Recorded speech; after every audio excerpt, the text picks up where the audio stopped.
Oi, gente! Sejam muito bem-vindos ao nosso LCB Anadapt, que é promovido pelo Latincover. Eu sou a Gabriela Pizar e estarei com vocês durante o webinar. Bom, hoje está fazendo um dia lindo, está sunny outside, então provavelmente as pessoas estão curtindo um pouquinho lá fora, mas só para vocês ficarem sabendo que a gente vai disponibilizar todo esse material no nosso canal do YouTube. Então é bom que vocês podem estar acessando esse material.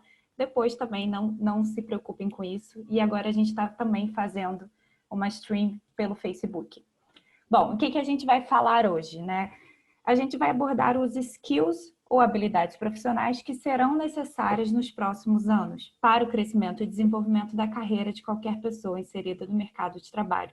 E ninguém melhor para falar sobre o assunto do que o nosso querido convidado, Henrique Alves de Castro. Seja muito bem-vindo e conta pra gente, Henrique, um pouquinho mais sobre você e um pouquinho mais sobre o seu trabalho. Beleza. Eu vou compartilhar minha tela aqui, aí eu vou Sim. começar. Acho que vai ficar melhor aqui.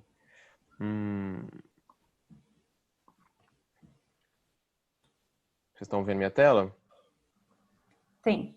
Beleza? Então, esse sou eu, esse também sou eu, né? Ou essa pessoa, não importa. Em termos de formação acadêmica, aliás, primeiramente, né, como a Gabriela disse, meu nome é Henrique. Em termos de formação acadêmica, eu sou economista e administrador público. E com experiência profissional em mercado financeiro, governo e educação. Mas as coisas importantes que você precisa saber sobre mim são essas daí. Primeiro, sou apaixonado, louco por animais. Essa é minha gata, minha maior saudade do Brasil. Estou no meu caminho para o veganismo. Ainda não estou lá, mas chegarei em breve. Filmes, sou também apaixonado por filmes, mas filmes que não me requeram muito poder de processamento, né? Eu gosto de filme que eu não preciso pensar. Livros, tecnologia, gosto muito, apesar de ter algumas críticas em relação a como as pessoas interagem, veem o papel da tecnologia, na verdade, e música, né? Como eu estava conversando com a Gabriela, meu gosto musical é completamente maluco, varia de funk ao clássico, e isso acho que é uma boa introdução sobre a minha pessoa. E hoje a gente, enfim, pode começar, Gabriela, a falar sobre o assunto. Você quer abordar mais alguma coisa antes? Pode, fica à vontade. A gente já tem algumas pessoas aqui conectadas, pessoas de Vancouver e também do Brasil. Você falou do funk, eu tenho pessoas aqui do Rio de Janeiro que eu conheço, ó. Então, que legal. Pode ficar à vontade, pode começar. Então, como a Gabriela disse, a gente vai falar sobre habilidades profissionais e skills, também conhecido como soft skills, né, que farão a diferença na carreira de todo mundo, né? A gente está num momento interessante de transição e a gente vai falar um pouco sobre isso, né? Então, quer falar de desenvolvimento profissional, evolução de carreira, evitar o replacement, né, no ambiente de trabalho em face da robotização e automatização, não há de se abordar esse assunto sem se falar de skills, né? A gente vai detalhar tudo, mas só uma prévia, né? Só um spoiler para vocês. Vou trazer alguns fatos interessantes aqui para a gente começar a nossa discussão. Esse é muito legal, fala que 65% dos alunos que estão entrando hoje a escola primária vão trabalhar em posições que não existem, né? Então, dos alunos que a gente vê entrando na escola hoje, 65% vão estar em posições que hoje não existem, né? Muito interessante isso. Um outro survey, né, uma pesquisa mostrou que hoje nos Estados Unidos e na Inglaterra, as crianças preferem mais ser um YouTuber, né, um profissional que trabalha com produção de conteúdo para o YouTube, do que ser um astronauta, né, que era a profissão que toda criança queria ser. E 72% dos consumidores eles confiam mais em um negócio depois que o influenciador recomenda esse negócio, né? Então mostra um pouco a mudança como a gente constrói relações hoje em dia. Pessoal, essa figura aí que apareceu na tela de vocês, o lado esquerdo da tela, é Vancouver da década de 80. Essa daí é Vancouver hoje em dia. Vamos supor que a gente queira ir para um shopping, para uma loja de departamento para comprar alguma roupa. Não basta a gente pegar o mapa de Vancouver da década de 80 e tentar nos guiar através desse mapa, né? Então, porque as ruas são diferentes, as lojas são diferentes, a direção das ruas é diferente. Por exemplo, a gente tinha aquele doma de cristal no Pacific Center, que já está sendo demolido porque a Apple vai construir uma loja, então a coisa ela sempre muda. Da mesma forma, acontece com o nosso entendimento sobre a nossa carreira, sobre o desenvolvimento profissional. A gente precisa estar sempre atualizando o nosso software, né? Da mesma forma que a gente faz com o celular, a gente precisa atualizar o software de como a gente aborda, como a gente se posiciona no mercado de trabalho. Isso é óbvio, né? Provavelmente todos de vocês já sabem, isso aí não é nenhuma grande, não vai mudar a vida de ninguém. A questão é como, né? Porque também a forma como a gente adapta isso varia de acordo com o contexto que a gente está inserido. Então, o que a gente precisa saber é que a gente precisa estar sempre atualizando o nosso software de como a gente encara, como a gente navega no mercado profissional. Da mesma forma que a gente sempre atualiza o iOS, o Android, a gente precisa estar atualizando esse mapa também. E atualizar significa tirar o velho e colocar um novo. Isso pode parecer banal, mas a gente vai ver a diferença. Portanto, e é por isso que a gente está aqui para ver como é que a gente pode trabalhar, como as soft skills elas vão nos ajudar e como elas estão inseridas nesse contexto de revolução no mercado de trabalho, tá bom? Só um adendo primeiro, hoje a gente vai trazer 2 blocos, né? Então, primeiro, os mindsets que a gente precisa para dar lugar a essas skills, né? Então, a gente vai trabalhar os mindsets como preparação do solo para depois a gente construir o nosso predinho, construir o nosso imóvel com as skills, com as habilidades profissionais, e depois aí sim a gente vai entrar de fato quais são essas habilidades que todo mundo precisa e algumas dicas de como a gente pode adquiri-las. Então, primeira coisa, o nosso mindset que a gente precisa, como eu disse, que a gente precisa adquirir. E eu vou dividir esse mindset em alguns outros blocos que vocês vão ver aí. Então, deixa eu apresentar essa para você. Essa é a Maria, 50 anos de idade. E ela resolveu, depois de graduar, ela resolveu fazer um grocery shopping, né? Abriu uma venda aqui em Vancouver. Isso foi na década de 1980. Então, naquela época, o que ela precisava era pegar o conhecimento de como fazer, vamos chamar isso de mercearia, né? Grocery shop pode ser traduzido de várias formas. Vamos supor que seja uma mercearia.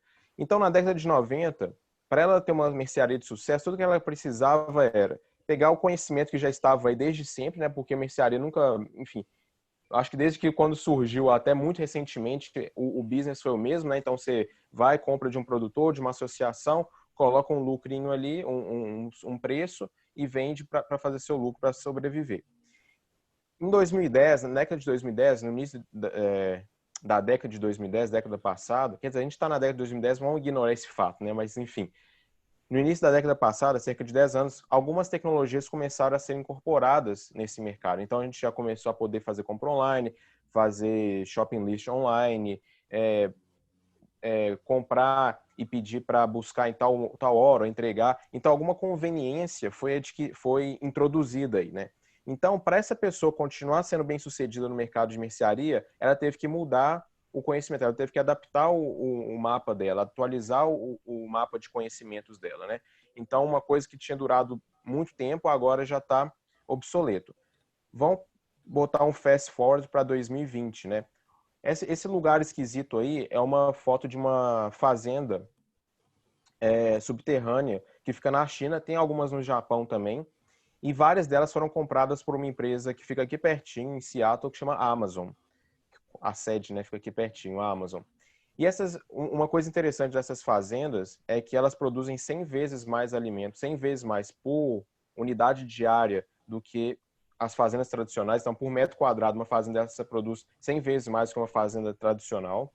Elas consomem 80% menos energia e produzem 80% menos lixo.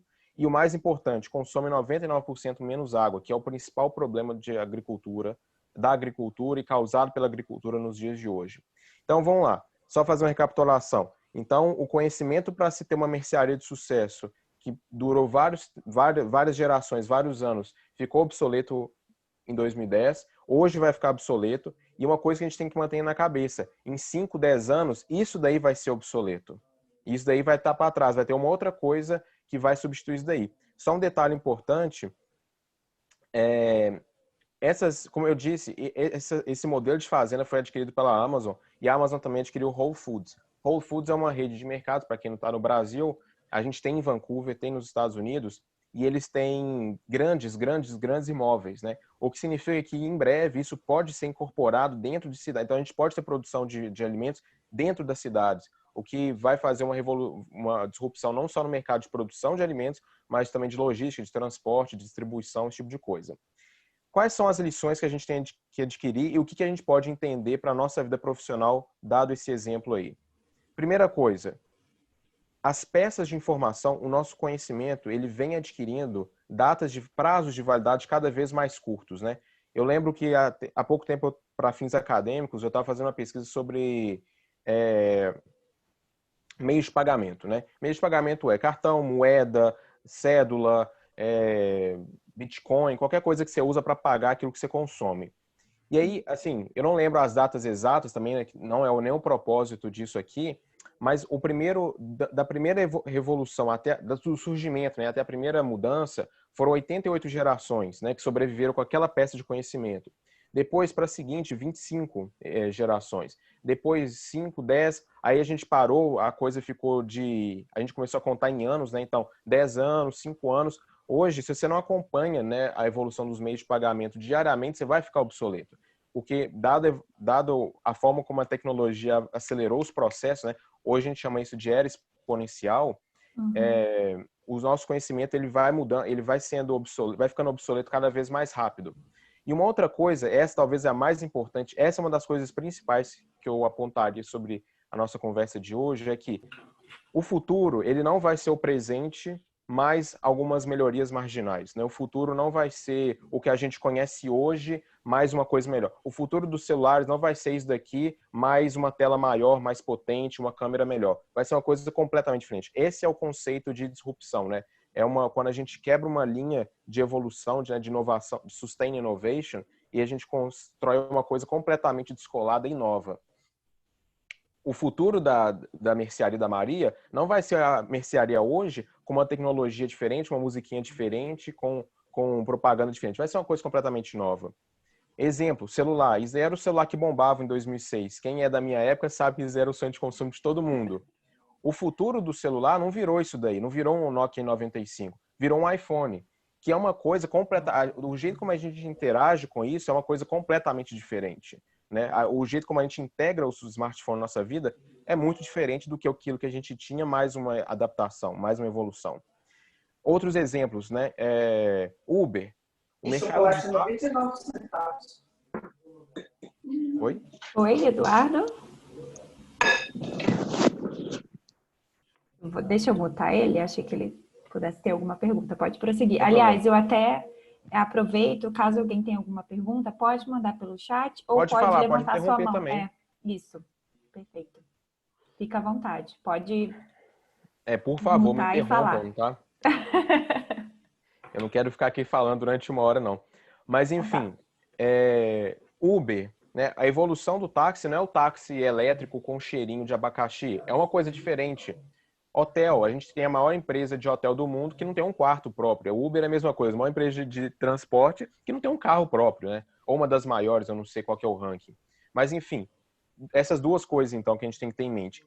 E a forma como a gente lida com isso é o famigerado lifelong learning, né? Dado, então, que as coisas elas vão sofrendo disrupção e o nosso conhecimento vai ficando obsoleto cada vez mais rápido, a solução para isso é um aprendizado constante, né? A gente encarar a nossa vida como encarar a nossa fase de aprendizagem igual à nossa vida. Então a gente vai ter que estudar do momento zero até nosso último suspiro, né?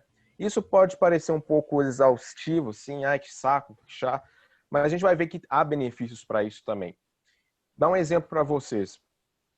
Vamos supor que vocês me perguntem assim, quão atlético você é? E eu viro e falo assim, bom, eu corri uma maratona há 20 anos atrás. Provavelmente vocês vão achar isso esquisito, e de fato é. Então, por que num mundo que as coisas mudam tão rápido, por que a gente aceita assim, quão bom, a gente pergunta para um profissional, ou a gente é indagado, quão bom você é? A gente fala assim, eu fiz uma graduação há 10, 15 anos atrás, 5. Isso não quer dizer muita coisa, né? Porque as coisas, como eu disse, eu estudei economia monetária em 2014, em 2016 a coisa era completamente diferente, né? Talvez, né, na época da minha mãe, que minha mãe graduou em 82, a coisa era mais constante, durava mais, né? Hoje não acontece, não é o caso de 2020 do mundo que a gente vive, né? Corona tá aí para ajudar no meu ponto, né? Então é isso. Lifelong learning. A gente tem que substituir então um modelo, esse modelo de front-load education, né? Que eu vou para a escola, adquiro todo o conhecimento que eu tenho que adquirir e vou usando ele ao longo da minha vida, pelo modelo de vou ser um estudante para o resto da minha vida, vou ter que estudar para o resto da minha vida. E uma dica que eu trago para vocês hoje aqui é a regra das 5 horas. É uma coisa muito simples, né? Mas é muito importante, quer dizer, eu acho muito importante, ela é propagada, ela é... Quem faz a evangelização das pessoas acerca disso são Bill Gates, Mark Zuckerberg, esses nomes grandes aí. E é basicamente você gastar 5 horas da sua semana em desenvolvimento pessoal, né? Ou educação, ou aquisição de conhecimento, né? Como queira chamar. Então, faça uma rotina, né? Então, leia um livro. Livro é uma coisa fundamental. Eu não é o assunto hoje, mas é uma coisa que a gente não consegue escapar, né?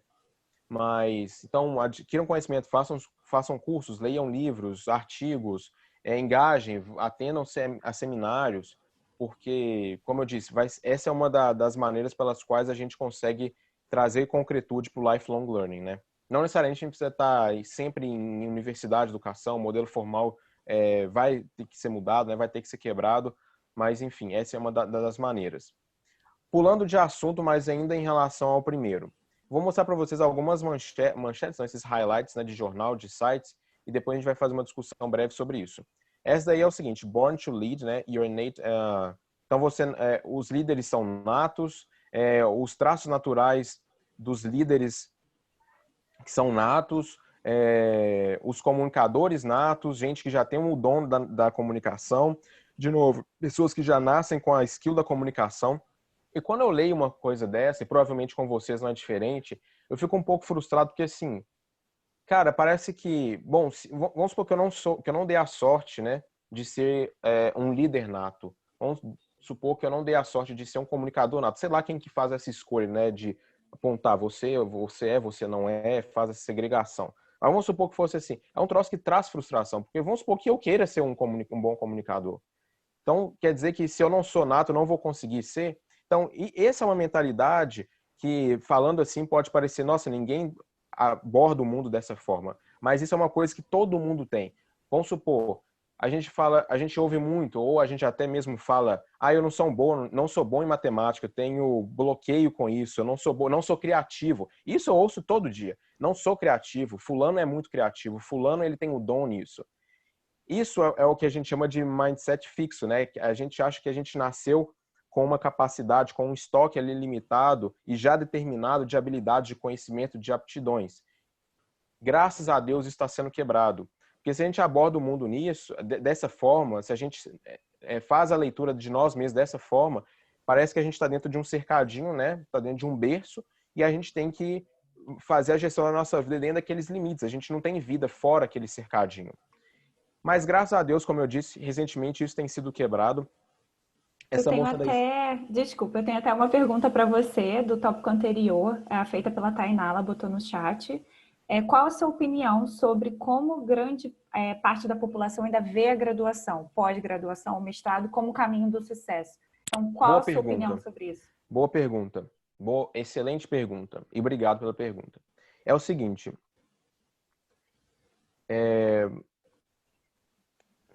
A minha resposta é um pouco longa, eu vou tentar ela ficar muito breve, tá? E bem clara. Fica à vontade. Academia, vou começar puxando a sardinha pro lado da academia, a brasa pro lado da academia, depois eu vou jogar contra a academia.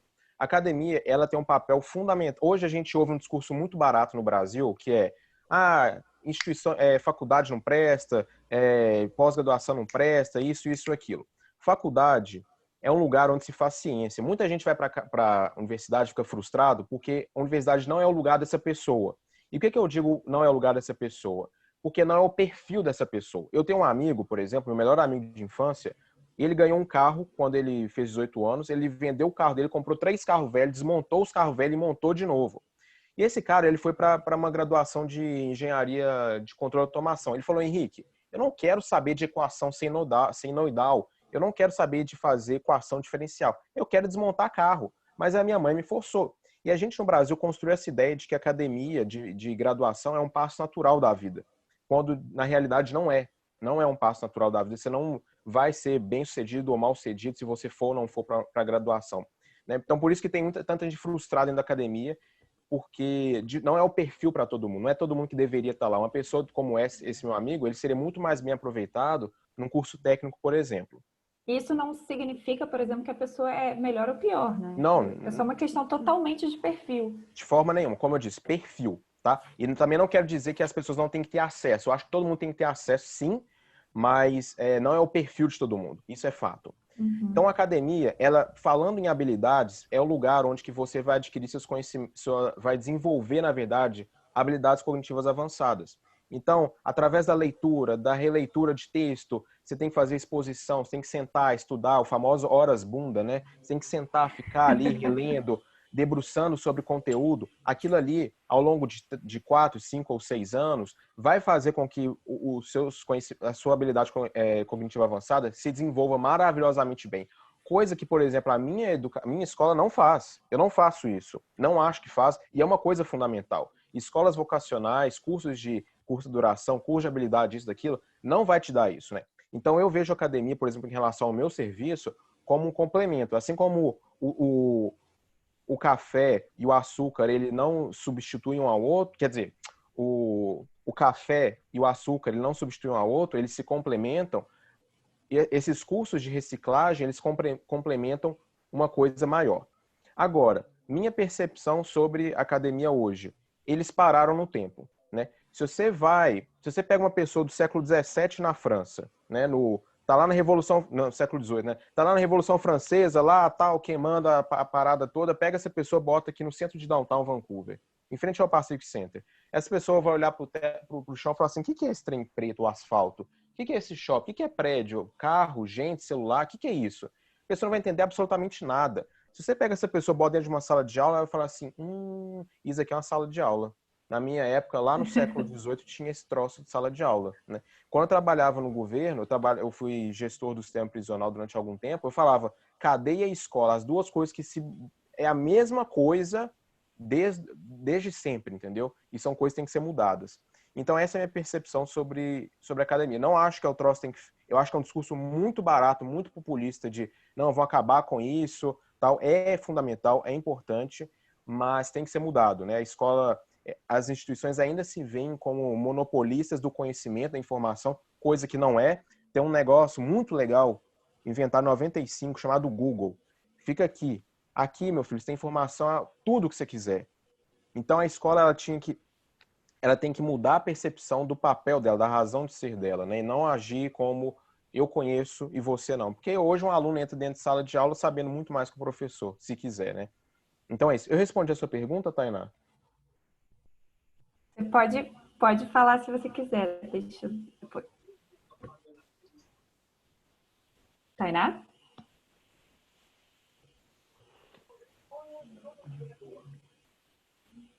Tainá, consegue ouvir a gente? Oi, consigo, desculpa. Então, concordo em tudo que você falou, concordo, você explicou muito bem a parte do que a gente desenvolve na faculdade através do tempo, essa capacidade de aprender, mas também, se a gente parar para ver, eu hoje fico muito preocupada. Eu já peguei uma época da faculdade que a transição do... eu entrei numa faculdade, eu fiz engenharia de produção, que estava super em alta quando eu entrei. E eu saí da faculdade e já estava super em baixa. E isso aconteceu com engenharia de petróleo aqui no Brasil, engenharia civil, enfim. E acabou que desmotivou muitas pessoas, porque entraram em função do mercado de trabalho. Uhum. E não acabaram não desenvolvendo e estão com um diploma na gaveta, né? Vamos dizer assim. Eu fui para a parte de empreender e amo o que eu faço, mas assim, eu paro para pensar, eu tenho sobrinha que já estão com canal no YouTube, né? E eu fico para pensar, será que essas pessoas vão fazer uma faculdade? Não vão ter tempo de fazer um cinema? Vão ter tempo até de se dedicar a isso? Não vão. Eu acho que talvez, se a gente colocar esse desenvolver de aprender no colégio, será que não vai ser efetivo? Eu fico parar para pensar, se a gente botar mais 2 anos de colégio aí e dar uma maturidade maior, sei lá, eu não sei, é um assunto muito mais profundo, né? Mas é o que eu falo. Hoje eu não vejo grande parte dessa leva que está vindo aí se enquadrando em 5, 6 anos de faculdade. Verdade. Boa pergunta. Em relação à primeira parte da sua observação, enfim, você falou que está desanimado, que você fez uma graduação tal, que o mercado já não está tão aquecido. Vai uma recomendação aí, tem um livro, Designing Your Life. É um livro que aqui na América do Norte é super popular. Ele foi desenvolvido dentro da Escola de Design de Stanford. E então, assim, ele usa a metodologia Design Thinking, provavelmente a metodologia de inovação mais famosa que tem, para você fazer o desenho da sua vida. E uma das primeiras coisas que eles mostram é a estatística que mais de 50% das pessoas, elas terminam exercendo profissões que não estão relacionadas, em última instância, à formação acadêmica delas, né? Você não tem essa vinculação, você não tem essa obrigação. Então, se você quiser empreender, como você disse, engenharia de produção, cara, é um dos cursos, na minha percepção, um dos cursos mais abençoados nesse sentido, né? Porque você tem uma noção violenta uma noção quantitativa muito boa, uma noção de gestão muito boa, de processos muito boa. Então, você tem uma vantagem muito maior, por exemplo, uma pessoa que está num curso muito específico, mas que também pode ter essa oportunidade de transição de carreira a qualquer momento, através de N possibilidades, né? Em relação ao seu segundo ponto, a gente pode conversar depois. Tem algumas pesquisas do OCDE, que é a Organização para a Cooperação e Desenvolvimento Econômico. É tipo um G7, só que de mais focado no desenvolvimento econômico. Ou G8, não sei quantos países hoje integram o OCDE. Mostrando exatamente isso. A mudança que a gente tem que fazer desde a educação primária, e a revolução da educação vai ser uma coisa, provavelmente a maior revolução que vai acontecer nessa e nas próximas décadas. A gente vai falar depois sobre skills, e é um dos gargalos hoje, porque hoje o mercado de trabalho ele demanda uma coisa, instituições de educação, elas vivem em outra realidade, outro mundo. Isso desde o maternal, quando a professora vira e fala para você, não pensa isso não, você não pode pensar isso não. Então a professora fala, copia aqui e bota todo mundo no mesmo funil. Então, assim, tudo isso vai ter que ser mudado, de uma forma ou de outra. E em relação ao youtuber, é isso, vai ser uma decisão da pessoa e vão ver se as universidades vão ser competentes o suficiente para adaptar. E não vale chamar de inovadora uma escola que tem o mesmo processo, o mesmo mindset de ter um iPad na mesa. Isso aí não é inovação nenhuma, né? Uhum. Isso daí é marketing, isso daí é balela. Hoje a gente chama de whistles and bells, né? Isso aí é coisa para distrair. É uma mudança muito mais sistemática e muito mais de mentalidade, de abordagem, de processo, de estrutura. Estrutura é a palavra, do que simplesmente uma perfumaria, coisas supérfluas. Mas a gente pode conversar depois. Eu não quero também perder todo... como eu posso dizer isso?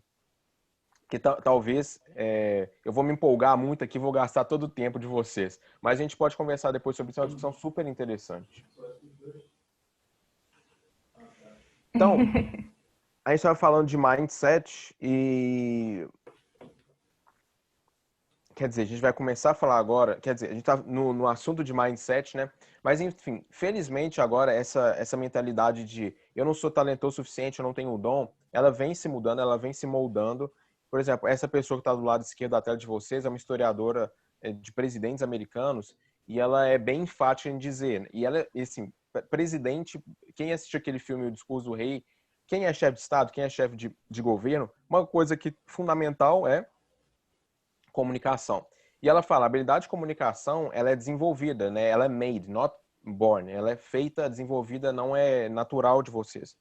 Esse livro da direita, escrito por um dos maiores gestores de fundos dos Estados Unidos, essa empresa dele tem mais de $1 trilhão sobre gestão. É um livro muito bom e o primeiro capítulo dele é Made, Not Born. A gente está entrando então nessa era dos Made, Not Born. Um dos benefícios do lifelong learning, né, é da gente encarar as nossas limitações como uma coisa temporária que basta eu colocar esforço que eu consigo fazer a transposição disso, né? algumas pessoas que trabalham muito bem isso, Carol Dweck, provavelmente vocês conhecem, ela escreveu aquele livro famosíssimo, Mindset. Ela é uma professora da Universidade de Stanford, nos Estados Unidos, e ela fala exatamente isso. A gente tem duas percepções, duas formas de abordar o mundo, né? Uma é o mindset fixo, outra é de crescimento. E no mindset de crescimento, a gente não consegue ver esse cercadinho na nossa frente. A gente vê, assim, hoje eu não consigo fazer isso, mas basta eu colocar esforço nisso, tempo, como minha mãe diz, horas bunda, nisso, eu consigo fazer, consigo transpor isso, eu consigo ser quem eu quero ser, né? Como eu disse, basta um esforço. Angela Duckworth, ela é um pouco menos famosa do que a Carol Dweck, ela escreveu um livro que chama Grit, né? Que em português seria Garra, e ela diz que a vitória ao longo prazo, o seu sucesso profissional e de carreira sustentado ao longo prazo, ele é fator da sua paixão e da sua resiliência, né? Então, você tendo paixão por aquele assunto e tendo resiliência para aguentar a montanha-russa, você vai chegar lá. Ela é uma pesquisadora da Universidade de Pensilvânia também, né? Dispensa comentários. E ela escreveu esse livro, tem uma parte muito interessante do livro, que ela fez uma pesquisa com cadetes que estavam formando na Academia Militar de West Point, em Nova York, onde se formam os oficiais do Exército Americano. E ela falou o seguinte, no início do programa, existiam aquelas pessoas que tinham aptidão inicial, né? Tinha aquelas pessoas que tinham mais jeito, dado o histórico delas, enfim, dado talvez um pai que seja militar, alguma coisa do gênero. Mas os que primeiro se graduaram, aqueles que graduaram em melhores posições, aqueles que não desistiram, o que eles mostraram não foi exatamente essa aptidão inicial, mas sim uma resiliência e uma paixão por chegar lá, por graduar e se formar bem. E uma outra pessoa que aborda muito isso é o Malcolm Gladwell. Esse provavelmente também vocês conhecem. Ele é um escritor que nasceu no Reino Unido, se imigrou para o Canadá recentemente, hoje mora nos Estados Unidos. Escreveu vários livros famosos, inclusive esse Talking to Strangers, que é um best-seller hoje, foi escrito por ele. E ele tem essa regra, quer dizer, ele popularizou a regra das 10.000 horas, que diz que proficiência, que mastery, né? Você fica mestre em alguma coisa quando você coloca prática deliberada. E ele fala pelo menos 10.000 horas. Então, gente de enxadristas, né? Pessoas que são profissionais em xadrez, até grandes esportistas, eles inevitavelmente colocaram muitas horas ali até adquirirem essa proficiência na coisa. Então, a gente entra nessa parte, a gente está entrando, como eu disse, nessa era dos made not born. A gente tem que encarar o mundo dessa forma. Sucesso nosso profissional. E assim, coloque em mente uma coisa. Tudo que vale a pena na nossa vida, tudo que é grandioso na nossa vida vem no longo prazo. Seja uma carreira profissional, seja uma carreira acadêmica, seja relacionamento, seja casamento, você não vai casar, provavelmente você não vai vai forjar o melhor relacionamento numa conversa de bar. Tudo isso vem no longo prazo. A gente precisa saber como correr uma maratona e não como fazer um sprint, né? E para correr essa maratona, a gente precisa de esforço, de paixão, perseverança e prática, né? São os elementos que vai garantir esse sucesso a longo prazo sustentado para a gente. E isso tem tudo a ver com lifelong learning, né? Porque lá também é uma maratona. Lá é uma coisa constante. Você não vai para a faculdade, estuda 4 anos e fala, bom, agora é aproveitar o que eu aprendi e usar a coisa, né? Então, substituir o mindset fixo, né? De eu sou criativo, nasci criativo, aquela pessoa é dotada, aquela pessoa tem o dom, aquela pessoa ela gifted, qualquer coisa do gênero, por growth mindset. Eu posso fazer o que eu quiser, desde que eu coloque esforço naquilo, né? Não existe isso, eu tenho essa limitação. Existem aquelas pessoas que têm limitações, mas é de ordem psiquiátrica, de mau desenvolvimento do cérebro, coisa que provavelmente não é o caso de vocês, né? Eu, por exemplo, eu tive um certo grau de dislexia. É difícil, né, a habilidade de comunicação para quem tem isso, né? Eu lembro que eu dava aula de álgebra para um cursinho popular lá em BH, e aí eu escrevia no quadro 39 e falava 47, e convicto de que era 47, mas assim, eu estava vendo uma coisa e falando completamente outra, mas isso com o tempo se reduziu bastante, justamente pelo treinamento. É fácil? Não é fácil, mas é o custo, né, da gente chegar onde a gente quer chegar. Tem essa breve frase do Theodore Roosevelt que eu acho que vale a pena ler. E ele fala que tem 2 tipos de sucesso. Aquele que é muito raro, né, e vem com um homem que tem um poder que nenhum outro tem, né? Então aquela pessoa que ela é gifted, né, aquela pessoa que é naturalmente talentosa, esse é o gênio. Mas the average man who wins what we call success is not a genius. Isso é uma parte que eu tenho até no post-it ali no meu computador, né? Que é muito interessante. É bom a gente se lembrar o tempo inteiro disso, né? A Carol Dweck, que eu mostrei para vocês há pouco tempo, ela fala, né?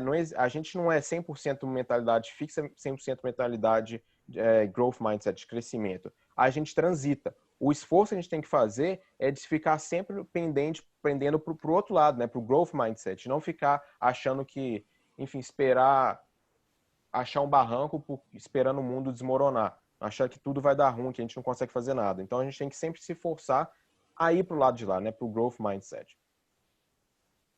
Pro tip, uma dica que eu trago para vocês relacionada a isso. Seja um músculo. O que eu quero dizer com isso? Até bem recentemente, o indicador de sucesso profissional e de inteligência de uma forma geral era o QI. Então, a gente fazia aqueles testes parametrizados, né? Que eram standardized testes padrão, para avaliar a inteligência e, portanto, a capacidade da pessoa. De uma forma louca que eu não consigo entender, a gente linkava, né, a capacidade de uma pessoa a um teste desse. Depois a gente passou a entender, muito com o advento da inteligência emocional, que o QI, né, ele ajuda a gente, pensando em desenvolvimento profissional, até um certo ponto. Depois dali, é a nossa capacidade de inteligência emocional que vai fazer a diferença. Isso, principalmente no contexto de hoje, onde o nosso papel dentro das organizações, ele vem sendo cada vez mais complexo, né? Portanto, vem requerendo cada vez mais colaboração, mais trabalho em equipe, fica uma coisa cada vez mais importante. Então, o QI ele vai te ajudar até um certo ponto. Dali para cima é o que é. E hoje a gente também tem adaptado isso e trazido para essa equação o AQ, que é a sua capacidade de adaptabilidade. Coronavírus de novo, me ajudando nesse ponto. Então, você tem que ser aquela coisa que se adapta fácil à mudança de situações. O livro Origem das Espécies, do Darwin, né, que fala como é que a gente chegou como é que as espécies evoluem, basicamente, né, com um título autoexplicativo, ele fala exatamente isso, né, aquela espécie que vence não é a mais forte, a mais poderosa, a maior, é aquela que se adapta melhor ao ambiente, né, com a gente, com o nosso lado profissional, é a mesma coisa. Tem uma foto de diamante na tela de vocês. Diamante, a palavra diamante vem do grego adamas, que quer dizer o invencível. Diamante é a substância mais dura que é encontrar na natureza, inclusive para riscar, para polir, para fazer a lapidação de diamante, precisa-se de outro diamante ou de pó de diamante. Mas exatamente por ser tão rígido, tão duro, ele é frágil, ele quebra, igual um vidro, né? Um vidro, você não dobra um vidro, mas ele quebra, ele é muito duro, ele quebra. Então, no outro lado, quer dizer, avançando um pouquinho mais, a gente tem o bambu, que é aquele troço que bateu um vento para cá, ele vai para lá, bateu um vento para lá, ele vai para lá, e vai variando conforme a música, dança conforme a música, né? Mas ele não cresce. O músculo, ao contrário, para ele crescer, coisa que não é o meu caso, como vocês podem ver, ele como é que eu posso dizer isso? Ele cresce, né? Ele desenvolve na dificuldade. Para você desenvolver uma musculatura, você precisa primeiro romper as fibras musculares dentro do seu corpo, né? Então, através da dificuldade, ele vai crescendo. Ninguém fica musculoso ficando na cadeira, deitado na cama. O diamante, então, é aquele troço super rígido, que quebra, né? Por ele ser muito rígido, ele é frágil. O bambu é o exemplo da resiliência, né? Acho que é o mascote da bandeira da resiliência, mas ele também não cresce diante das dificuldades. E o músculo é um exemplo de antifragilidade, o antifrágil. Ele cresce mediante as dificuldades. E esse é um exemplo muito bom de inteligência de adaptabilidade, né? Então, você não só sobreviver na dificuldade, mas saber, bom, como é que eu posso usar esse momento para me catapultar, né? Para me tornar ainda melhor. Então, essa seria uma dica que eu dou para vocês. Bom, vamos para o segundo ato, que ainda bem que eu tirei alguns aqui, porque senão a gente extrapolaria o tempo bonitamente. Falar de skills, né? Falar das habilidades propriamente ditas. Como que vocês acham que deve ser a interação entre humanos e máquina e tecnologia no ambiente de trabalho? Qual que é a opinião de vocês sobre isso? Eu tenho até uma observação em relação a isso. Não sei se esse é o ponto, mas eu tenho um pouco de medo em relação à dominância que os robôs podem ter dentro das empresas. Até, por exemplo, a gente está tendo cada vez mais os carros, né, que dirigem sozinhos, por exemplo. Eu tenho medo de de ter um hacker ou alguma coisa do tipo que possam tomar controle e que o humano não vai poder tomar controle sobre isso. Então, em relação a certos pontos, eu tenho um certo receio ainda, eu, Gabi. Entendi. Mais alguém? Não tenho um certo receio, não. Tenho uma boa... Eu vejo com bons olhos isso. Eu acho que daqui para frente a gente vai conseguir controlar como controla já, como já tem essa tecnologia, quase que o mundo dentro de uma sala, assim, né? Então, só que essa tecnologia vai ser dissipada, obviamente com toda a segurança e com toda a devida na privatização,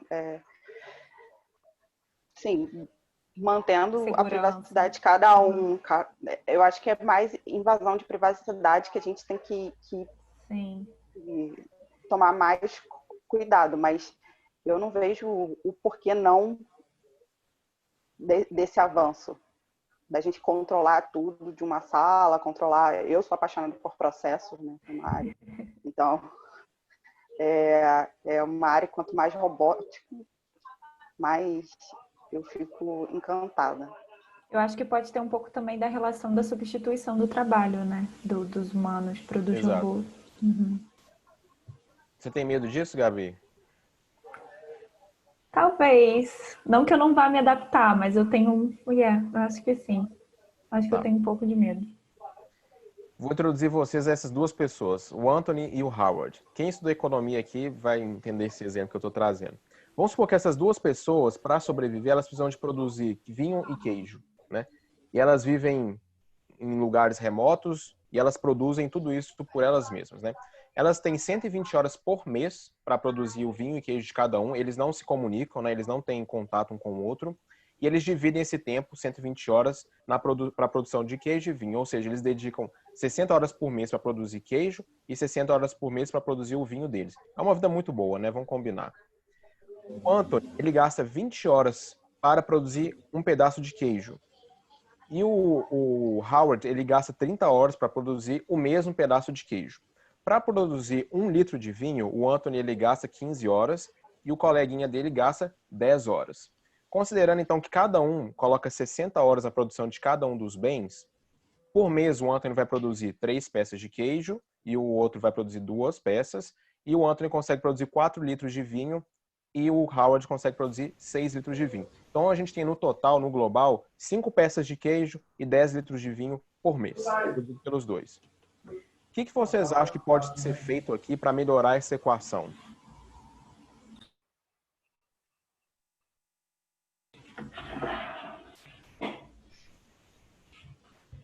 Para melhorar essa equação? Assim, considerando que os dois ainda vão gastar as mesmas 120 horas, o que vocês acham que pode ser feito aqui que a gente consegue melhorar esse resultado? Verdade. Eu acho que um poderia só produzir queijo, enquanto o outro poderia só produzir vinho. Como é que vai ser essa discussão? E como é que vai ser essa divisão? Aí que teria que ter tecnologia para unir os dois, né? Tá, vou mostrar uma coisa para vocês.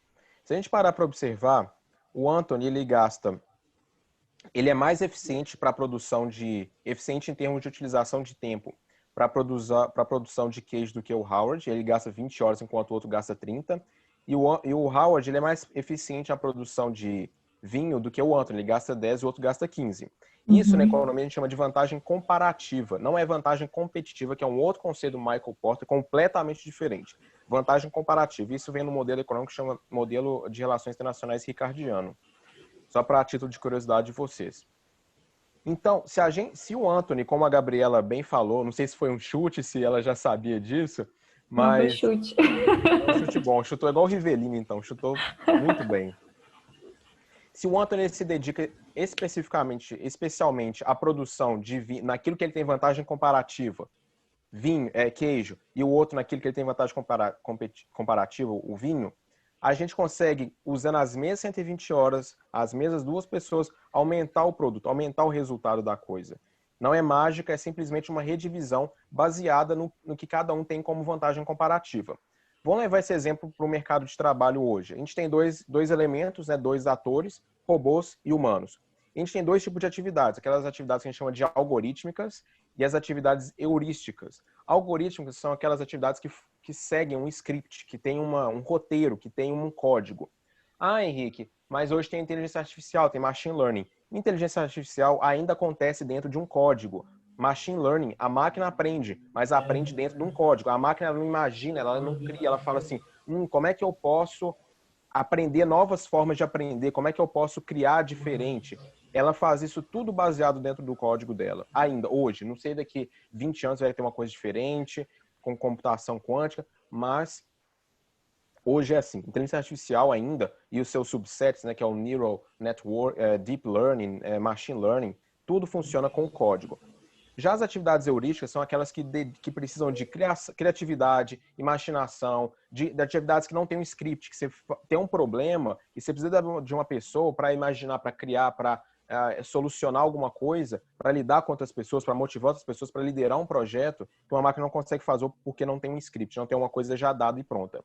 Nesse contexto, a gente tem os robôs tendo essa vantagem comparativa nas atividades algorítmicas e os seres humanos nas atividades heurísticas. E é assim que a gente tem que encarar a nossa relação com os robôs, como um complemento, não como um substituto. A gente está entrando, então, na era dos humanos mais a máquina, mais o robô. Né? A gente tem, como diz essa frase da Kelly Palmer, que depois eu posso falar um pouco dela sobre vocês, "We shouldn't see machines as being a threat." A gente não pode ver as máquinas sendo uma ameaça para a gente, mas elas têm que ser uma ferramenta que vai aumentar a nossa capacidade, aumentar nosso potencial, tá? E não vai ser uma coisa, como eles aqui no Canadá falam, não é uma coisa de either or, é uma coisa de both and. A gente tem que somar os dois e não decidir se é um, se é outro, né? Uma coisa importante que a Gabriela falou, que é de... Só antes de falar isso, vou passar esse slide aqui. Uma prova disso é o seguinte, essas são as empresas com as melhores máquinas, com a melhor tecnologia, então Google, Pixar, Microsoft, e com os melhores empregados do mundo. Se fosse uma questão de substituição, o Google, Pixar, Microsoft, Apple, Amazon, eles seriam os piores empregados, né? Porque as máquinas deles são fantásticas. Mas não, para operar aquelas melhores máquinas, eles precisam dos melhores empregados e eles precisam das melhores máquinas para dar suporte aos melhores empregados do mundo. Então, é uma questão de both and, como eu disse. Eu ia falar alguma coisa, mas eu acabei me esquecendo aqui. Substituição, né? A gente fala assim, pô, mas como é que vai... Lá no Brasil, recentemente, acabaram os trocadores, né? Enfim, tem toda uma questão social que tem que ser abordada aí, com certeza, mas a gente não pode atacar o foco errado. O foco não é, vamos parar a tecnologia, vamos parar a substituição. O foco é, como é que a gente vai educar essa pessoa que acabou de ser desempregada? Porque a substituição, ela acontece desde que quando o arado deixou de ser manual para ser animal. Ali já teve uma substituição, né? O boi, ele podia fazer o trabalho de várias pessoas. A gente não... Imagina se a gente naquele momento fala assim, a gente precisa manter emprego, vamos parar isso daí. A gente estava na pré-história até hoje. Então, a gente tem que atacar coisa como é que a gente pode educar as pessoas para elas estarem sempre aptas a ocuparem postos que pessoas devem ocupar. Vão substituir o motorista do Uber por uma máquina, carro autônomo. A gente não pode parar essa evolução, né? Enfim, vamos fazer nossa análise estritamente nesse contexto das relações de trabalho e tentar manter artificialmente um trabalho. Não, a gente tem que pegar essas pessoas. Isso é um problema de educação. Como é que a gente bota essas pessoas, então, para programar os carros autônomos, por exemplo, né? Então, a gente tem que pensar nesses termos a coisa, né? Pelo menos é assim que eu e várias outras consultorias pensamos, né? Então, ao invés de pensar uma máquina ou humano, né? A gente tem que parar a evolução da tecnologia, a gente tem que parar o replacement, a gente tem que pensar em termos de parceria, né? Como é que a máquina ela pode aumentar o nosso potencial humano, né? Porque como a gente acabou de ver, cada um tem uma especialidade em uma área. Ok, aqui vai uma pergunta então. Quais são as skills, quais são as habilidades, quais são as ferramentas que a gente precisa para performar aquelas atividades heurísticas que eu mostrei para vocês? Qual que é o conjunto de ferramentas que a gente precisa, então, para executar essas atividades heurísticas que vocês imaginam? A primeira que você falou e que que mais se encaixa é a adaptabilidade. adaptar, e a segunda também é a questão da inteligência emocional, de saber lidar com essa adaptação. Boa. Eu acho que eu estaria junto com a opinião da Tainá também. Adaptabilidade, inteligência emocional e sentar a bunda na cadeira para estudar. Boa. Como você falou, acho que são essas 3 coisas, mais ou menos. Vamos ver. As habilidades que a gente vai precisar para performar essas tarefas, portanto, as habilidades que a gente vai precisar, todo mundo, tá, gente? Isso é um problema que eu tenho frequente com gente de TI, que eles acham assim, não, eu faço código, né? Então tô safe, tô garantido. Bom, meu amiguinho, aqui em Vancouver, pelo menos, em qualquer canto do mundo, é formada gente na bacia em front-end development, desenvolvimento front-end, desenvolvimento back-end, desenvolvimento disso, desenvolvimento daquilo. Qual que é o seu diferencial? Né? Como é que... Tá, você desenvolve, mas como é que você, dentro de um contexto de uma organização? Porque lá você vai ter que performar N outras tarefas além do desenvolvimento. E você vai precisar dessas habilidades para tanto. Todo mundo, qualquer que seja a sua localização no espectro das posições de trabalho, vocês vão precisar dessas habilidades. Primeiro, suas habilidades cognitivas avançadas, né? Criatividade, por exemplo, capacidade de tomada de decisão, de solucionar problemas, pensamento crítico, são umas coisas aqui a gente não consegue evoluir se a gente não solucionar esse patamar, que é o básico do básico do básico. Depois, como bem a Tainá disse, habilidades sociais e emocionais. São liderança, negociação, inteligência emocional. E aqui eu abro um parênteses que inteligência emocional vai ser A com A maiúsculo, Arial, negrito, tamanho 12, itálico, cortado, circulado, grifado. Vai ser a habilidade dessa década. Hoje, empresas contratam você com base no seu currículo, no seu QI, e vão te demitir preponderantemente pela falta da sua inteligência emocional, falta do seu QE, né? Empresas têm muito problema com isso. E dentro disso tem um conceito que eu gosto muito, que eu acho que é interessante vocês explorarem, que é de vulnerabilidade. Eu considero o conceito mais importante dentro da inteligência emocional, que é a vulnerabilidade, principalmente desenvolvido pela Brené Brown. Então, liderança... Você poderia explicar um pouquinho, Henrique, sobre vulnerabilidade é um conceito muito grande, mas eu posso dar uma pincelada para vocês aqui. Vulnerabilidade, ela é basicamente a sua... Porque assim, eu trabalho vulnerabilidade nos cursos de networking, de criatividade, de inovação, de produtividade, mas ela é basicamente aquela abordagem que você tem onde você aceita a sua condição humana e você não passa a despender muita energia, muito esforço tentando criar uma imagem de um ser perfeito. Isso tem várias consequências, desde a sua disposição para arriscar. E quando eu falo, por exemplo, de criatividade e o passo seguinte, que é inovação, não há... O que está por trás desses dois conceitos é risco. Quando eu pego um caderno meu ali e falo assim, vou criar alguma coisa, a primeira coisa que eu tenho que ter em mente é, eu estou arriscando a criar uma coisa ridícula, né? Tem 2 exemplos que eu gosto, que são muito legais, que é a criação do Star Wars, pelo George Lucas, e do 007, pelo Ian Fleming.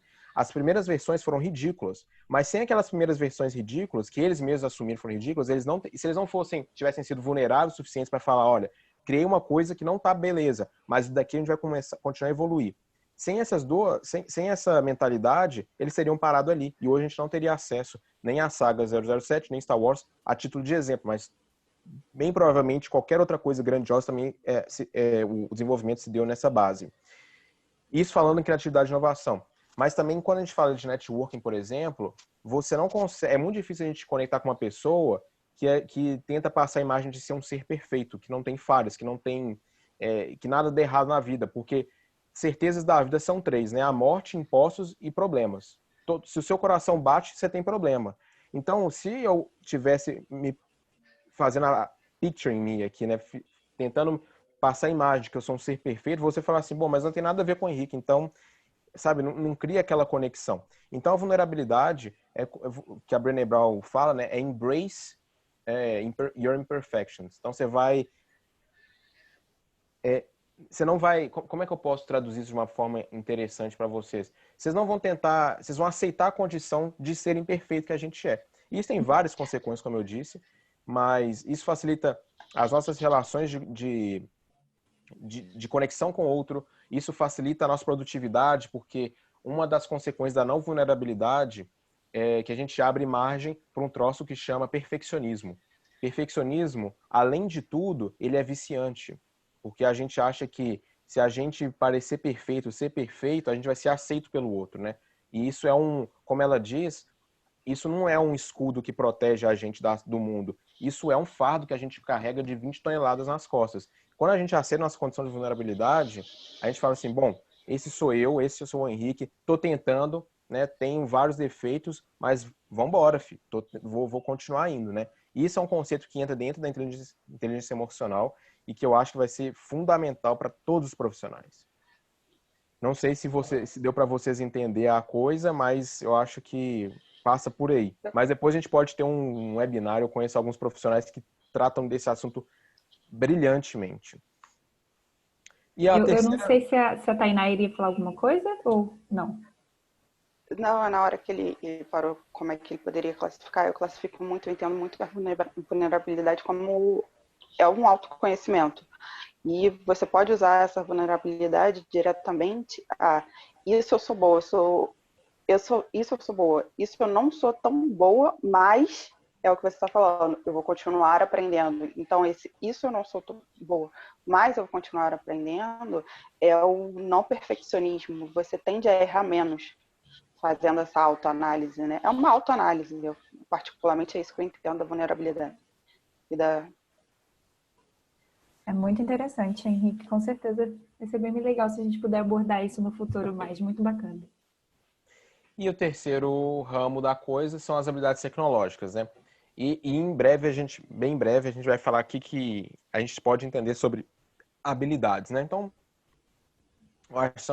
acham, né? Depois eu posso mostrar para você pesquisas consistentes mostrando isso. Habilidades cognitivas avançadas, sociais, emocionais e tecnológicas.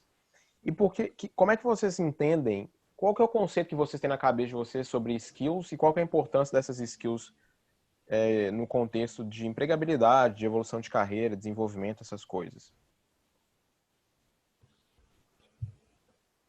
Pode ser qualquer coisa. Manda ver o que está na sua cabeça. Eu acho que seria mais ligado a soft skills, pode ser também. Então, acho que a minha comunicação, eu gosto muito de escutar o próximo, eu escuto bastante as pessoas, eu me relaciono bem com as pessoas. Acho que essa parte de comunicação, as pessoas gostam, isso ajuda bastante no trabalho. Eu acho que eu falaria essa parte da comunicação. E também da organização. Mas aí eu acho que já não seria soft, não sei. É sim, é sim. Então, isso é um troço super interessante. A gente tem 3 imagens aí de um câmbio, de uma transmissão de carro, uma raquete e um martelo. Uma coisa que é entre esses 3 objetos é o fato de que, sem uma transmissão, um carro, não, independentemente da potência desse carro, sem a transmissão, o carro ele não vai conseguir transformar toda aquela potência gerada pelo motor em ação, né, em movimento na roda. Né? Se você tirar a transmissão de um carro, você não tem a transmissão da energia gerada pelo motor para a roda. Independentemente, como eu disse, do quão potente é o motor desse carro.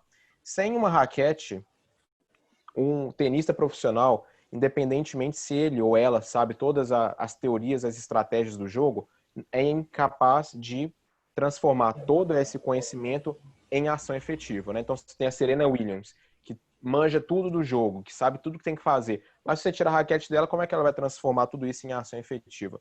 E um martelo, né? Imagina um carpinteiro que é fenomenal, mas que está sem lá as ferramentas dele. As skills é a mesma coisa, gente. As skills, como a minha empresa, como eu entendo, como eu trago para vocês, é aquela coisa, aquela ferramenta, aquele conjunto de habilidades que vai te ajudar a transformar todo o seu conhecimento específico em ação efetiva. Então, você tem, por exemplo, uma pessoa que é formada em engenharia, tem todos aqueles conhecimentos na cabeça, as fórmulas. Eu, por exemplo, vou me usar como exemplo, sou um economista de formação. Minha segunda graduação é em ciências econômicas, então eu sei modelo, sei a teoria, sei as equações. Vamos supor que eu decida hoje ir para uma organização e ser um economista. Sem uma habilidade de organização, de produtividade, de comunicação, como a Gabriela falou, de liderança, de negociação, de comunicação de novo, de inteligência emocional, que profissional que eu vou ser? Sem conhecimento de tecnologia, que eu espero para minha vida profissional? Então, as skills, elas vão ser a ferramenta para ajudar vocês a transformar tudo que vocês sabem em ação efetiva. Vai ser o conjunto de ferramentas. Então, conhecimento mais skills, daí que vai surgir o sucesso profissional de vocês. Tem dúvidas disso? Ah, Henrique, dúvida do que você está falando. Algumas provas aí. Eu vou ler em inglês para não ficar traduzindo, porque senão vai ficar muito chato para vocês. E me perdoem o meu inglês eu ia usar o nome de empresa aqui, mas eu sei que está gravando no YouTube, então não quero tomar nenhum processo, não. Mas, enfim. The emergence of robotics, artificial intelligence, and data science is an indicator that automation is imminent, but there are some things that can never be automated. Isso é muito importante. Skills like communication, the management, and collaboration are all incredibly valuable, no matter which role you're in. Não importa qual que é onde você está. São habilidades importantes. And there's something recruiters state are just as important as hard skills. Então, essas soft skills são tão importantes quanto seu conhecimento específico. Isso saiu num report feito pelo LinkedIn sobre o mercado canadense em 2020. Mais fresco que isso é só o bolo que sua mãe está preparando ali no forno.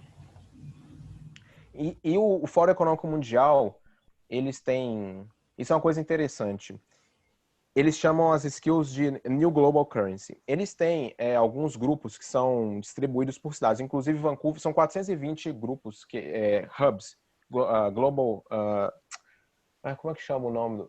Enfim, local hubs, que eles têm espalhado pelo mundo inteiro, em praticamente todos os países, né? E eles, hoje, na data de hoje, no momento presente, eles estão focando na solução de 3 problemas. Um deles é desigualdade social. A segunda é desigualdade social e, enfim, eu esqueci a segunda. Bom, e a terceira, uma das coisas que eles estão trabalhando em cima, eu acho que a segunda é desigualdade de gênero, se não me engano. E a terceira coisa...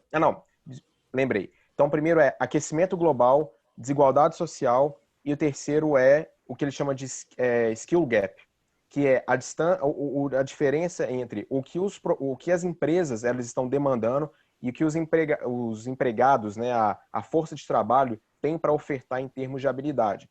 E eles dizem que esse skill gap vai ser um dos principais problemas, né, vai ser um dos principais desafios dessa nova década, porque as empresas vão estar querendo profissionais para fazer a coisa crescer, para performar essas atividades heurísticas dentro das organizações, e os profissionais estão ali, né, fazendo atividades físicas e manuais e cognitivas básicas. Então, esse vai ser, segundo o Fórum Econômico Mundial, que eu acredito que tem alguma base para falar isso, tem autoridade para falar isso, vai ser um dos principais problemas socioeconômicos dessa...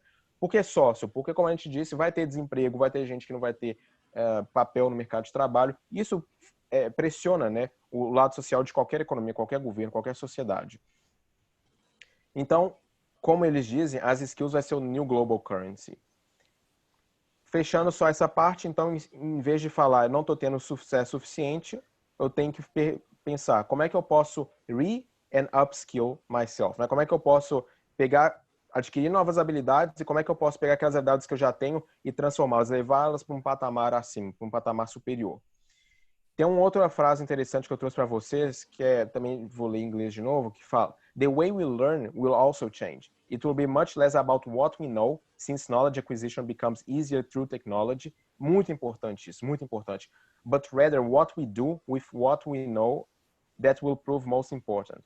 Mastery and evidence of skills, not degrees, will be the future currency. Isso daí, se eu pudesse tatuar na minha testa, eu tatuava e ia para um emprego, para uma job offer. Então, só para fechar esse ponto, hoje em dia, por que skills é importante também? Por que eu trabalho nessa minha empresa? Ponto número 1. Aquele diploma que fica na sua parede, a gente falou isso, eu não tenho nada, absolutamente nada, eu acho que é fundamental a academia, mas ele não vai garantir sucesso. Primeiro que todo mundo tem, e segundo que não há correlação clara entre ter aquilo e sucesso profissional. E o segundo é que hoje, toda a economia, todo o mercado de trabalho está fazendo a transição da demanda de profissionais com habilidades físicas e manuais e cognitivas básicas para essas três categorias de skills que a gente viu. Skills, habilidades cognitivas avançadas, habilidades sociais e emocionais e habilidades tecnológicas. Então, quer ter sucesso profissional, quer desenvolver a carreira, quer evitar replacement, seja por concorrência, seja por robotização e automatização do ambiente de trabalho, habilidades, meus queridos. Também, né? Você tem que adquirir conhecimento, porque também não adianta eu dar um martelo para uma pessoa que nunca usou um martelo na vida, o melhor martelo do mundo, e falar assim, vai lá, dá uma melhor raquete de tênis para mim, eu não vou saber o que fazer com ela, né? Então, adquirir os dois. Mas eu acho que é importante trazer atenção para skills, porque regularmente é negligenciado. A gente fala de fazer um curso para treinar isso, para adquirir conhecimento e tal, mas e aí? Como é que eu vou transformar tudo isso que eu sei em ação efetiva? Porque a empresa vai te contratar com base no que você faz. A empresa vai te contratar com base nos seus resultados passados. Né? A empresa vai te promover com base nisso, não em base no que você tem na parede empoeirando, né? Esse é um relatório da McKinsey que saiu, ele saiu em 2018, não é fresquinho igual o outro, mas ainda assim atual. Ele mostra qual que vai ser a mudança na demanda em termos de skills entre 2016 e 2030. Então, vocês podem ver que essas habilidades que a gente mencionou, isso vai para os Estados Unidos, igual o caso desse gráfico, mas dramaticamente vale para economias em crescimento, em desenvolvimento como o Brasil, e mais vale também para o resto do mundo, né? Então mostra que vai ter uma demanda negativa por aquelas habilidades que não requerem, que a máquina pode fazer, né? Que são aquelas habilidades repetitivas, e também e ao mesmo tempo vai ter um aumento de demanda por aquelas habilidades que nos ajudam a performar atividades heurísticas, como a gente viu. Alguns relatórios também, esse é do Google for Education, falando que 53% dos professores acreditam que as habilidades elas são mais importantes que a qualificação acadêmica para o sucesso das pessoas mais jovens. Esse relatório do Fórum Econômico Mundial, ele é chocante. Ele fala que até 2022, não menos que 54% de toda a força de trabalho vai demandar significativo re- and upskilling. 54% de toda a força. Estamos falando de bilhões de pessoas vão precisar de um retreinamento. E esse é um relatório que eu particularmente gosto muito. Ele mostra que em 2018, ele foi lançado em 2019, referente a 2018, pelo Banco de Desenvolvimento do Canadá. Eu acho que é o equivalente ao BNDES que a gente tem no Brasil. Ele mostra que mais empresas foram abertas no Canadá por imigrantes do que por canadenses. E essas empresas, elas tendem a contratar mais e ter mais receita do que as empresas abertas por canadenses. Nossa, que interessante. Tá Muito disponível, tá interessante. available aí, só pegar e morrer de orgulho. Mas uma coisa interessante no contexto que a gente está falando aqui while entrepreneurial success depend partially on the business owner innate passion, e a gente falou isso, né, de paixão inata, né, de aptidão inata, and perseverance, it also requires on his or her managerial and technical skills, competências que podem ser adquiridas através de treinamento, coaching e mentorship. Coisa que a gente está fazendo aqui hoje, né, em uma escala menor. Então, enfim, acho que eu terminei. Esses são os meus contatos, né? Então, esse é o contato da minha empresa. Esses são os meus contatos, né, pessoais. E meu telefone, meu WhatsApp. Não Perfeito. uso muito Instagram, LinkedIn. Caso vocês queiram bater um papo, vou parar de compartilhar minha tela, parar de falar um pouco. Já deve estar morto de me ouvir. E é isso. Estou aberto a dúvidas, questionamentos, questões, ameaças, xingamentos, o que vocês Não, quiserem. muito bom. Eu gostaria muito de te agradecer, Henrique. Acho que você trouxe um conteúdo extremamente rico, atual, importantíssimo, principalmente para a nossa geração, para as próximas gerações. Então, te agradeço muito e estou aberta para saber se a Tainá está falando obrigada, muito obrigada. Gostaria de saber se mais alguém tem uma dúvida. O Igor mandou uma dúvida falando o seguinte: você falou sobre leitura no início da apresentação, quanto isso é importante, né? Você teria alguma dica para as pessoas que terem o hábito da leitura, né? Ele diz que há muito tempo ele já não lê e ele gostaria de retomar essa leitura e ele não consegue ter o foco para aquilo. Você teria alguma dica? Assim, falando da minha experiência, até meus 18 anos, eu tinha lido 2 livros, e os 2 livros da coleção Vagalumes. Então, assim, eu basicamente não lia, né? Uhum. E hoje, eu leio uma média de 30 livros por ano e quero chegar até 50 em 10 anos, né? Então, até meus 36 anos, eu quero ler 50 livros por ano. Meu Deus! É uma coisa extremamente importante. Assim, só pega, por exemplo, Bill Gates, Warren Buffett, Mark Cuban, Mark Zuckerberg, são as pessoas que mais leem. Assim, eu acho que contra fatos não há argumentos, né? Leitura não vai ser a coisa. Eu vou jogar real aqui. Não vai ser a coisa mais prazerosa. Rolar, até para mim que leio muito, que sei da importância da leitura, que gosto de ler, cara, aquele feed do Instagram, do TikTok, é um troço, você perde ali 1 hora de uma forma muito mais prazerosa do que pegar um livro. Mais do que 1 hora, se deixar. Você só vai, bicho, você esquece, né? O que eu tenho, as dicas que eu daria, primeiro, começar pequeno. Já que você não lê, não pega um livro, não vai na Índigo e compra um livro e fala assim, bom, vou ler 200 páginas hoje, 100 páginas, 50 páginas. Começa 5, 5, 5, 5, 5, 5. Quando você estiver já cansado de ler 5, você fala assim, gente, já estou ficando entediado, vou para 10. Mas não vai pulando também muito rápido, não empolga muito rápido, não. Vai, começa 5, 5, 5, 5, 5, 5. Até quando você estiver saturado, você fala assim, não, agora eu estou pronto para a próxima etapa. Eu leio 2 horas por dia, o que dá em uma média de 40 a 60 páginas por dia, né? Dependendo do livro, dependendo do idioma, enfim. Então, acho que começar pequeno é uma dica. Ter disciplina. Eu acho que consistência é fundamental. Se você pegar, por exemplo, em algumas tentativas passadas minhas de começar a leitura, era aquele troço, né? Eu comprava um livro, ai que lindo, maravilhoso. Porque livro é um troço bonito, né? Principalmente quando coloca na estante atrás. Hoje está muito na moda, né? Colocar livro atrás, né? Como um indicador de inteligência. E aí eu falava assim, não, vou ler. Aí eu lia 50 páginas num dia. No dia seguinte já lia 10. Aí pulava a quarta, a quinta, a sexta. Aí depois lia 5 e nunca mais lia o livro. Então, ter disciplina, ter consistência. Falar assim, cara, é importante para mim, eu preciso disso, vai fazer diferença. Ler artigo é legal, ler artigo de internet é legal, ler notícia é legal. Mas o que vai te dar sustância, como diz a vovó da gente, vai ser livro. O que vai levar a gente para cima, o que vai ajudar a gente a desenvolver capacidade cognitiva avançada é livro, é leitura, é passar por páginas, né? Coisas também que me ajudam, tecnologia. Há muito tempo eu leio só livro digital. São várias as vantagens disso, é mais barato, é mais prático. E a última, e óbvia, mas não tão fácil, é escolher bons livros, né? Porque também ninguém merece. É preferível morrer do que pegar um livro ruim e ficar ali se matando, né? Para ler aquele troço chato e entediante. Então, Eu é isso. acrescento até uma pergunta. Foi difícil para você começar a ler livros em inglês? Boa pergunta. O que aconteceu?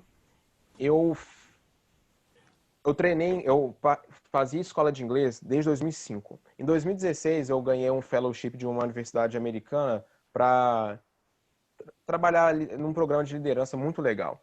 E aí eu percebi que eu era um completo analfabeto em inglês. Falei, gente, mas eu identifiquei um problema, porque eu, apesar de ir para uma escola de inglês, eu ia obrigado, eu ia porque minha mãe mandava, eu ia porque eu achava que era o fim do mundo aquilo, entendeu?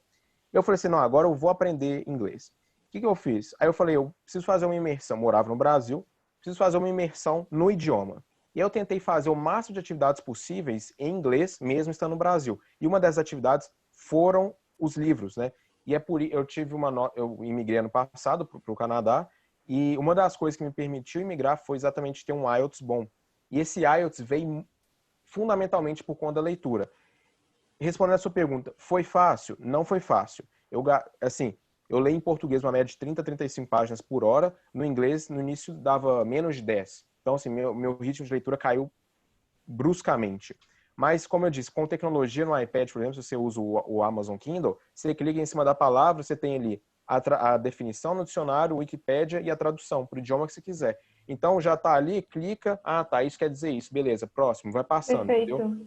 Uhum. Mas não foi fácil. Hoje eu só leio inglês, a não ser que o livro só tem em outros idiomas, mas isso ajuda demais. Inclusive é um problema que eu tenho, por exemplo, como meu inglês vem disso, vem de leitura, eu sei muito mais vocabulário acadêmico do que vocabulário do dia a dia. Por exemplo, eu cheguei aqui sem saber que era chickpea, por exemplo, que é grão de bico, sem saber que era basil, que é, sei lá como é que é, basil é...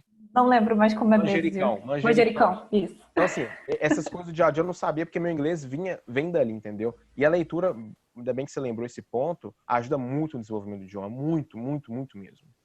Que bom, fica a dica então para todo mundo, até para mim no caso, estou precisando também desenvolver minha leitura. E eu abro a pergunta final, a Tainá falando que ela também precisa melhorar. Eu gostaria de saber se mais alguém teria alguma pergunta final, senão a gente estaria encerrando, que já passou um pouquinho do nosso tempo, mas foi uma conversa muito bacana. Alguém, acho que não, deixa eu ver aqui tá no chat.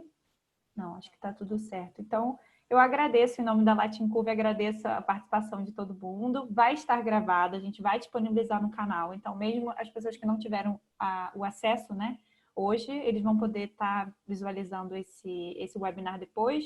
E eu agradeço você, Henrique. Foi muito, muito, muito legal, viu? Muito obrigada por ter feito essa parceria, ter aceitado estar aqui com a gente. Muito obrigada. Obrigado, eu. Uma boa noite para todos. Tchau, tchau. Tchau, tchau. Muito obrigada.